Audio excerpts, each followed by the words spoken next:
Sundance is a commercial printing and packaging company. We started in 2007. We purchased an art publishing company that's still one of our sister companies, one of our larger clients. Started in commercial printing primarily, made the evolution into finishing. Right now have everything from spot UV to cold foil, hot foil, die cutting, hardcover books, wide format. We cover the full gamut, but grew from basically a 40-inch press and a cutter to what we have today. We have a full packaging division now, doing everything from folding cartons, labels, corrugated, and flexible packaging, of course. And it's a gradual evolution of just meeting our customers' needs, finding out what they wanted, and continuing to grow. We've been blessed to have about 24% annual compound growth. Automation is key. I mean, from the beginning, we relied on automation. Just trying to reduce steps. Lean mentality of just doing more with less. If we're getting repeat processes, that's where we go with switches integrated with our online stores that come over. So we automatically put those through automation because the product's already pre-flighted. It's just the products need to go through the back of the house and make sure that everything is going through efficiently there. So, but yeah, we just, if we're gonna see it one or more times, more than one time, then we take it and move it through switch.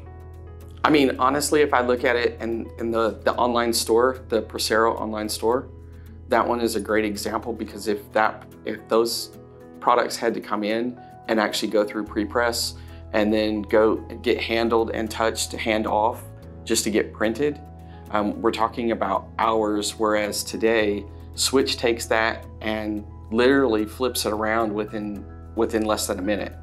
So once it comes in off of Procero through AWI, within a minute it's already printed and ready for the back shop to take care of. So, those are hours that you can't get those back, so we have to let them have them, throw it at Switch. So when we leverage Switch through the pre-flight tool, because it saves on artwork not having to be redone, it saves on estimating's time, not having to go back to the salesperson or back to the customer to get artwork pushed back through. We just leverage Switch through our pre-flight tool and say, hey, this is already there before it even gets to the estimating team. So, and currently Switch also helps us manage with estimating, that when estimating is done, they submit a report to a hot folder, and that then emails out so everybody knows that estimate's ready to go. We have workflows that nobody touches them. We don't even know about them until they're printing, right? They're coming out, and if it's just a postcard or what have you, that could ship the same day. One of the stories I've told before is, we rolled out a workflow that we did, pretty early on, and it was a order for Hawaii, and it was through an automated workflow, some hot folders and some things like that. And basically the order came in from the client through a storefront, went to our printing division in the digital department, made it through bindery, got packaged, shipped off to the client. About 3 days later, the traditional job ticket showed up. We hadn't told the account manager that we turned on this workflow. And we're like, we think we did this order already. And the order had arrived in Hawaii before the old school job ticket hit the pre-press department. So it really makes a huge difference. I'm involved in a couple of different peer groups, and I preach about Switch and some of the automation we've done, because it's the only way I think printers are going to survive.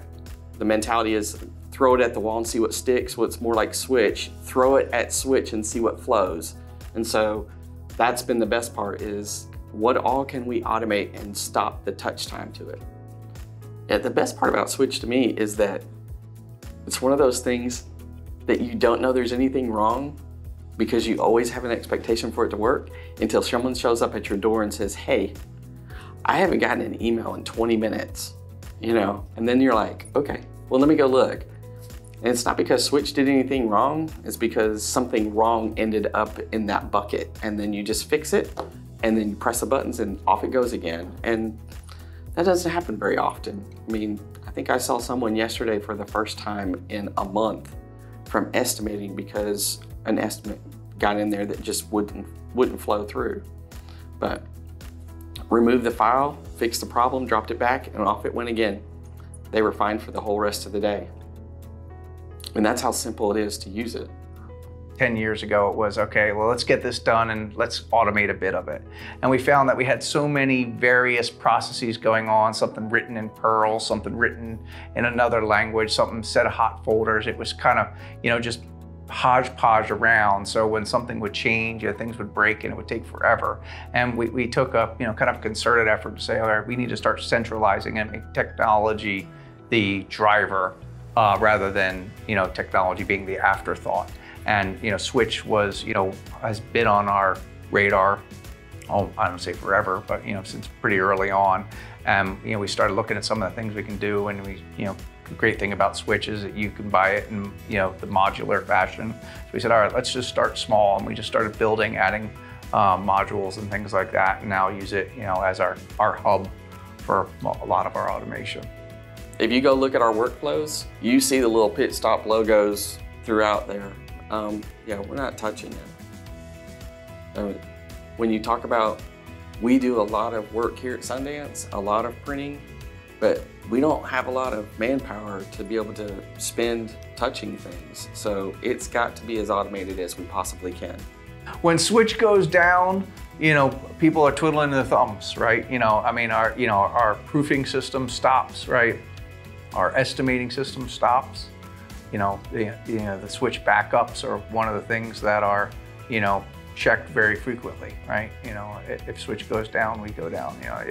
Basically, I need power, I need air, I need Tharstern, and I need Switch, right? Then without those, if any of those go down, we normally are sending people home. If they go down for, knock on linoleum, we haven't had Switch go down, but if any of those things go down, we really can't operate. It's just, it's night and day difference when you have that automation versus when you don't.